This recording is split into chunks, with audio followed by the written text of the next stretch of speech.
I'm Adam Collins, and this is Women Crick Zone's coverage of the Women's Ashes here at Taunton, where we're starting the standalone test match tomorrow on Thursday in the southwest corner of England. For those not familiar with the format of the Women's Ashes, 3 one-dayers, which Australia swept 3-0. So it's a 6-0 advantage on the points tally, 2 points for every white ball fixture of the tournament. 4 points on offer here at Taunton for the test match, 2 if they draw, 4 if they win.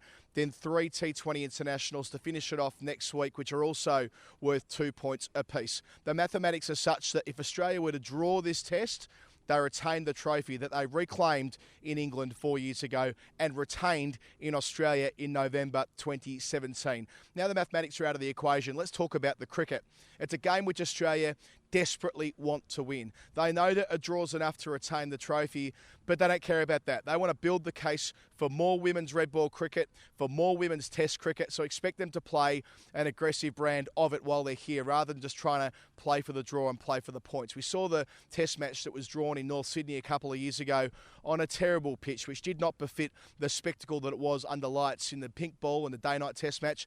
Unfortunately, it's also a used pitch here, although it was a pitch that was last used on the 8th of June in a one-day international Men's World Cup game between Afghanistan and New Zealand. So what constitutes a used pitch? It's been the better part of a month and a half since they played on it. So hopefully it'll have a bit of give. But in saying that, it looks quite brown. But we do know there's going to be rain and precipitation in the air throughout the course of the 4 days. The weather forecast isn't particularly good. So hopefully with a bit of water, it'll help to make sure we see that sort of zip that we want in women's cricket, to show what an attractive product red ball cricket can be when they're given the rare opportunity to play it.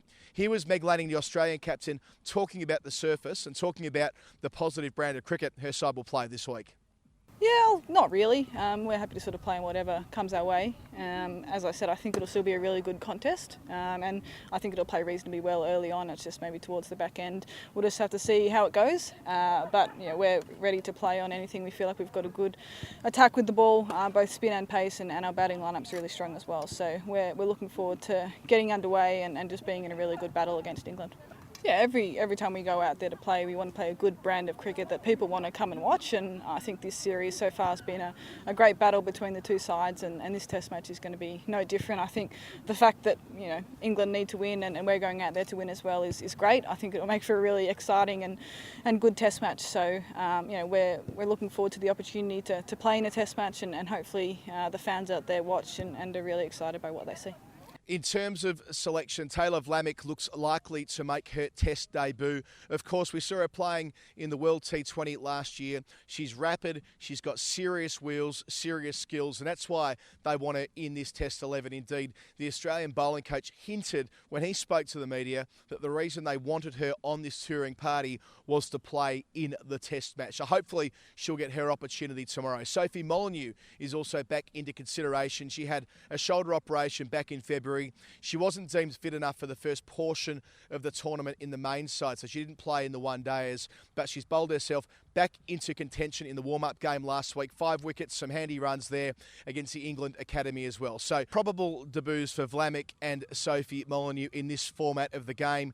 The other questions are around the composition of it. Ash Gardner, who also didn't play 2 years ago, we know how hard she can hit the ball and how effective she can be turning the ball on a slow pitch, which this may very well turn out to be here at Somerset with her finger spin. She'll be right in contention, but do they stick with Georgia Wareham? She was the leg breaker who played, of course, such an important role in the World T20 last year. She played in the one-day wins last week in Leicester and Canterbury, but she might have to make way for Molyneux. I'd expect that Jess Jonathan will keep her spot. She made 99 against England in the Test match where she played at Canterbury 4 years ago, and she's been in red-hot form in the 50-over version of the game too. As for England and their selection, they've brought Kirsty Gordon into the squad. I really like that. We saw how good she was last year, making her international bow at St. Lucia in the World T20. She bowls at a decent pace. She has suffered some injury. When I say bowls at pace, I mean for a spinner. She runs in and really darts it through and gets some real grip off the track. And if it's slow out here as we expect it to be, that'll be tempting to have her inside the England 11.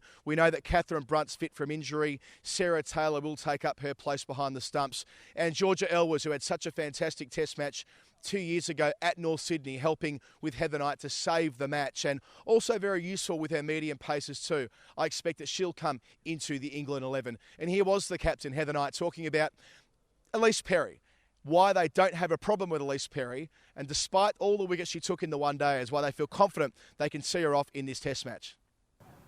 Look, we didn't play very well the other day, I think that's clear, but we've had a lot of success against her and the rest of their Australian attack over the years. So, look, I know we need to be better, we need to play her better, we need to play some of their other bowlers better as well.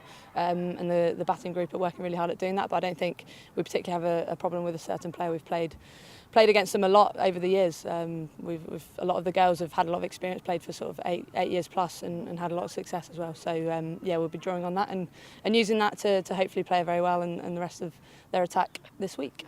So as I mentioned off the top, it's a rare opportunity for the England and Australian players to put on the whites, get out the red ball and play Test match cricket, and they can't wait. All of them want to make sure this is not just important in the context of this series, but it provides the evidence base why women should get greater opportunities both at international and domestic level to ply their trade with the red ball wearing the whites. Let's hope so. Let's hope it's a fantastic contest on a surface that gives them plenty and we get a result. Adam Collins signing off for Women's Cricket Zone. We'll speak to you throughout the course of the Test match.